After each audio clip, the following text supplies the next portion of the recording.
வணக்கம். பரபரப்பு மீடியா செய்திகளுக்காக நான் ரோஷன். உக்ரைனில் போரை முடிவுக்கு கொண்டு வருவது குறித்து அமெரிக்க மற்றும் ரஷ்ய மூத்த அதிகாரிகள் மற்றும் உயர்மட்ட ராஜதந்திரிகள் பேச்சுவார்த்தை நடத்துவார்கள் என்று திங்கட்கிழமை அதிகாரிகள் தெரிவித்தனர். கிட்டத்தட்ட 3 ஆண்டுகளுக்கு முன்பு மாஸ்கோ உக்ரைன் மீது முழு அளவிலான படையெடுப்பை மேற்கொண்டதிலிருந்து இரு தரப்பினருக்கும் இடையிலான மிக முக்கியமான சந்திப்பு இது.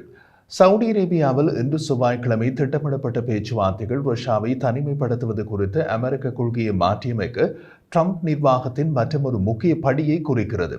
மேலும் இது அமெரிக்க ஜனாதிபதி டொனால்ட் ட்ரம்ப் மற்றும் ரஷ்ய ஜனாதிபதி விளாடிமிர் புட்டின் இடையேயான சந்திப்புக்கு வழிவகுக்கும். போரில் சமீப காலமாக அமெரிக்க ராஜதந்திர தாக்குதல் வாஷிங்டனுடனும் மாஸ்கோவும் தங்களுக்கு சாதகமாக இல்லாத ஒரு ஒப்பந்தத்தை முன்னெடுக்க கூடும் என்ற சாத்தியத்திற்கு மத்தியில் நடக்கிறது. உக்ரைன் மற்றும் முக்கிய நட்பு நாடுகளுக்கு பேச்சுவார்த்தை மேசையில் இடம் கொடுக்கப்படவில்லை. இந்த அமெரிக்க ரஷ்ய நேரடி பேச்சுவார்த்தைக்கு எப்படி பதிலளிப்பது என்பதை முடிவு செய்ய பிரான்ஸ் திங்கட்கிழமை ஐரோப்பிய ஒன்றிய நாடுகள் மற்றும் பிரிட்டன் இடையே அவசர கூட்டத்திற்கு அழைப்பு விடுத்தது. ரஷ்ய வெளியுறவு அமைச்சர் செர்கி லாவ்ரோவ் மற்றும் புட்டினின் வெளியுறவு ஆலோசகர் யூரி உஷாகோவ் ஆகியோர் நேற்று திங்கட்கிழமை சவுடி தலைநகருக்கு வந்ததாக ரஷ்ய அரசு தொலைக்காட்சி தெரிவித்தது. இந்த பேச்சுவார்த்தைகள் முற்றிலும் இருதரப்பு பேச்சுவார்த்தைகளாக இருக்கும் என்றும் உக்ரைன் அதிகாரிகளை உள்ளடக்காது என்றும் உஷாகோவ் கூறினார். அமெரிக்க குழுவில் மிக முக்கிய ராஜதந்திரிகள் இருப்பதாகவும் ரஷ்யா தீவிரமான அணுகுமுறையுடன் வந்தது என்றும் அவர் கூறினார். ரஷ்யாவுக்கும் அமெரிக்காவுக்கும் இடையிலான உறவுகளை உண்மையான முறையில் இயல்பாக்க தொடங்குவது முக்கியம் என்று உஷாகோவ் கூறினார். அமெரிக்க ராஜாங்க செயலாளர் மார்க்கோ ரூபியோ, தேசிய பாதுகாப்பு ஆலோசகர் மைக் வால்ஸ் மற்றும் சிறப்பு தூதர் ஸ்டீவ் விகாஃப் ஆகியோர் ரஷ்ய குழுவை சந்திப்பார்கள் என்று அமெரிக்க ராஜாங்கத்துறை செய்தி தொடர்பாளர் டாமி ப்ரூஸ் கூறினார். கிரெம்ளின் செய்தி தொடர்பாளர் டிமிட்ரி பெஸ்கோவ் கூறிய போது, பேச்சுவார்த்தைகள் முதன்மையாக அமெரிக்க ரஷ்ய உறவுகளின் முழு வீச்சையும் மீட்டெடுப்பது குறித்து இருக்கும். அத்துடன் உக்ரைன் தீர்வு குறித்து சாத்தியமான பேச்சுவார்த்தைகளை தயாரிப்பது மற்றும் இரு ஜனாதிபதிகளின் சந்திப்பை ஏற்பாடு செய்வது ஆகியவற்றில் கவனம் செலுத்தும். அமைதியை விரும்புவதில் ரஷ்யர்கள் எவ்வளவு தீவிரமாக இருக்கிறார்கள் என்பதையும் விரிவான பேச்சுவார்த்தைகளை தொடங்க முடியுமா என்பதையும் தீர்மானிப்பதே இந்த சந்திப்பின் நோக்கமாகும் என்றார். அமெரிக்க ராஜாங்க செயலாளர் மார்க்கோ ரூபியோ சவுதி அரேபியாவின் ரியாத்திற்கு அவருடன் பயணம் செய்யும் செய்தியாளர்களுடன் பேசிய போது, இது முன்னேறக்கூடிய ஒன்றா என்பதையும் தீர்மானிப்பதே அனைவரின் குறிக்கோளாக இருக்கும் என்று நான் நினைக்கிறேன் என்று கூறினார். செவ்வாய்க்கிழமை பேச்சுவார்த்தைகளில் உக்ரைன் பங்கேற்காவிட்டாலும் உண்மையான அமைதி பேச்சுவார்த்தைகள் உக்ரைனின் ஈடுபாட்டுடன் மட்டுமே நடைபெறும் என்று அமெரிக்க ராஜாங்கத்துறை செய்தி தொடர்பாளர் டாமி ப்ரூஸ் கூறினார். எந்த ஒரு அமைதி பேச்சுவார்த்தையிலும் உக்ரைன் பங்கேற்பது ட்ரம்ப் முன்பிருந்த ஜனாதிபதி ஜோ பைடனின் கீழ் அமெரிக்க கொள்கையின் அடிப்படையாக இருந்தது. ஃபாக்ஸ் நியூஸ் சேனலின் நிகழ்ச்சியில் பேசிய விட்காஃப், தானும் வால்ஸும் ஜனாதிபதியின் வழிகாட்டுதலின் பேரில் சந்திப்புகளை நடத்துவோம் என்றும் ரஷ்யா உக்ரைன் தொடர்பாக சில நல்ல முன்னேற்றங்களை அடையலாம் என்று நம்புவதாகவும் கூறினார். எந்த ஒரு பேச்சுவார்த்தை மூலம் பெறப்படும் தீர்வின் ஒரு பகுதியாக உக்ரைன் தனது பிரதேசத்தின் குறிப்பிடத்தக்க பகுதியை விட்டுக் கொடுக்க வேண்டுமா என்ற கேள்விக்கு விட்காஃப் நேரடியாக பதில் கொடுக்கவில்லை.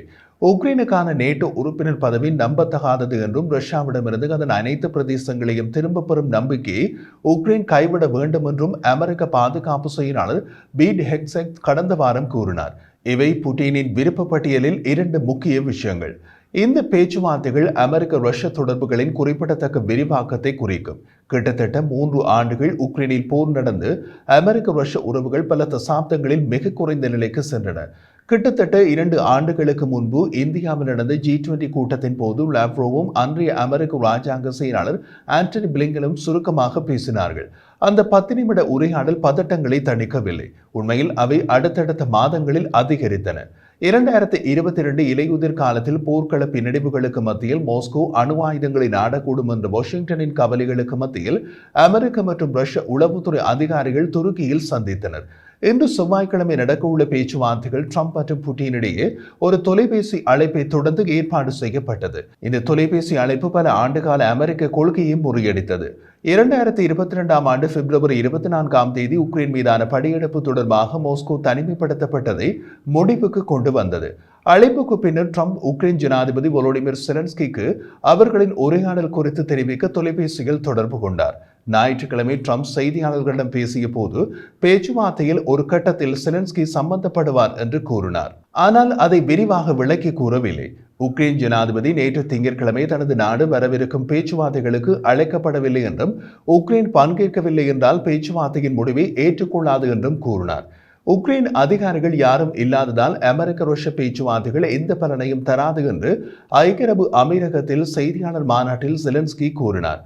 திங்கட்கிழமை துருக்கிக்கும் புதன்கிழமை சவுதி அரேபியாவுக்கும் செல்வதாகவும் செலன்ஸ்கி கூறினார். ஆனால் அந்த நாடுகளுக்கான தனது பயணம் அமெரிக்க ரஷ்ய பேச்சுவார்த்தைகளுடன் தொடர்பில்லாதது என்றார்.